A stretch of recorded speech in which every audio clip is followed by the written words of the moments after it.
Assalomu alaykum azizlarim.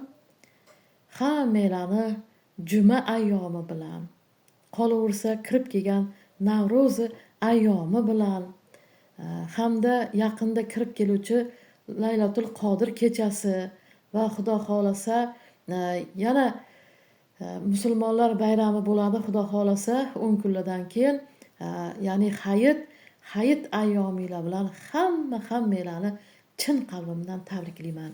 Charchamasdan, hormasdan ro'zalarni tutyapsizlarmi?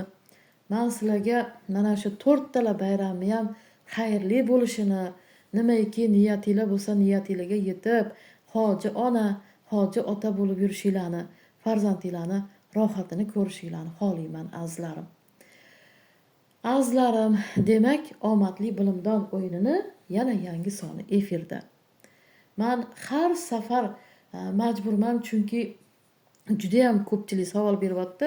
Har safar bu o'yinni qonun qoidasi bilan tanishtirib o'tishga men majburman. Demak, azizlarim, bu o'yin xayriya o'yini bo'lib, men bilan ishlagan Shahnoza degan singlimiz eri o'lib qolgandan keyin qaynonasi uni sig'dirmasdan 3 ta bola bilan ko'chaga haydab yubordi. Hozirda 3 ta bola bilan qiynalib, birovni chaylasida yashayapti. Endi Alloh rozi bo'lsin, men o'zim unga ustotuv yer olib berdim. Endi to'g'risini aytsam, uy solib berishga qurbim yetmayapti. Xudo xolasa sizlar bilan, sizlarning ko'magingizda unga hech bo'lmasa 2 xona uy solib beramiz. Demak, azizlarim, o'yinimiz qonun qoidasi shundan iborat. Men sizlarga har juma birorta savol beraman. Sizlar o'z javobinglarni mana shu plastik raqamiga, mana shu nomerga ulangan 10,000 so'm pul tashab, o'z taxminiy javobinglarni aytasizlar. Kimda kim to'g'ri javobni birinchi bo'lib aytsa, men unga plastikiga 500,000 so'm pul tashab beraman. Odam ko'paygandan keyin sekin-sekin 1 million, 2 millionga ham chiqamiz azizlarim. Demak, azizlarim, javobni qanday yo'llaymiz desanglar, xohlanglar mana shu nomerga telefon qilinglar, xohlanglar сообщениеda, xohlanglar Telegramga, xohlanglar ovozli xabar qilib, xullas qaysi yo'l bilan bo'lsa ham o'z javobinglarni mana shu plastik raqamiga 10,000 so'm pul tashab bemalol yo'llashinglar mumkin. O'yinimiz har juma jumadan jumagacha rivoya etadi. Demak, azizlarim, o'tgan safargi savolim qanday edi va kim g'olib bo'ldi? O'tgan safargi savolim shundan iborat edi.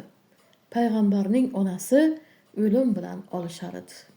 Shunda payg'ambar keldida, onajon, la ilaha illalloh deng, to'g'ri jannatga ketasiz dedi. Lekin ona, qo'y bolam, men bir umr but va sanamlarga sig'inib keldim. Meni o'z xudolarimdan ayirma dedi. Shunda xafa bo'lgan payg'ambar qiblaga qarab Allohga nola qildi. Ey Allohim, onamga o'zing hidoyat bergin. Shunda birdaniga mo'jiza ro'y berdi. Onaning ko'ziga noxosdan nargi dunyodagi 2 holat ko'rindi.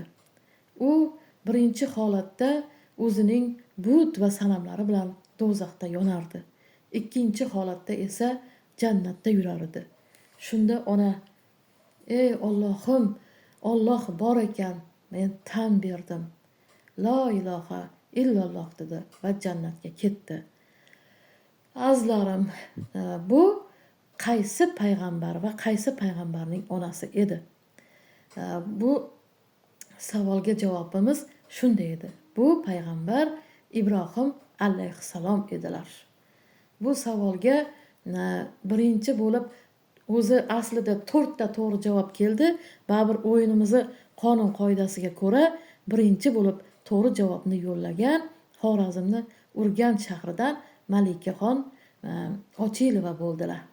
Men ularni plastikiga 500,000 so'm pul tashab berdim. Men ularni tabriklayman. Demak, azizlarim, endi bu safargi savolimni ham diqqat bilan eshiting. Avliyo Nizomiddin juda qattiq betob bo'lib qoldilar. Lekin shunga qaramasdan xalqqa iftorlik bermoqchi bo'ldilar.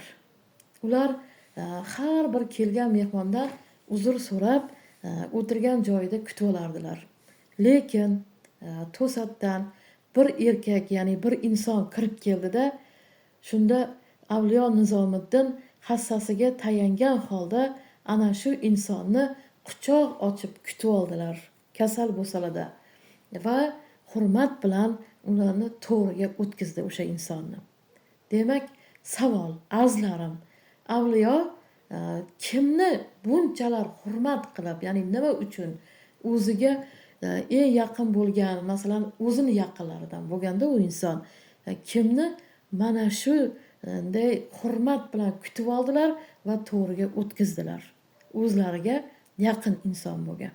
Yana qaytaraman. Demak, azizlarim, mana shu savolga javoblaringizni kutaman. U kim bo'lgan bo'lishi mumkin? Avliyo Nizomiddinga.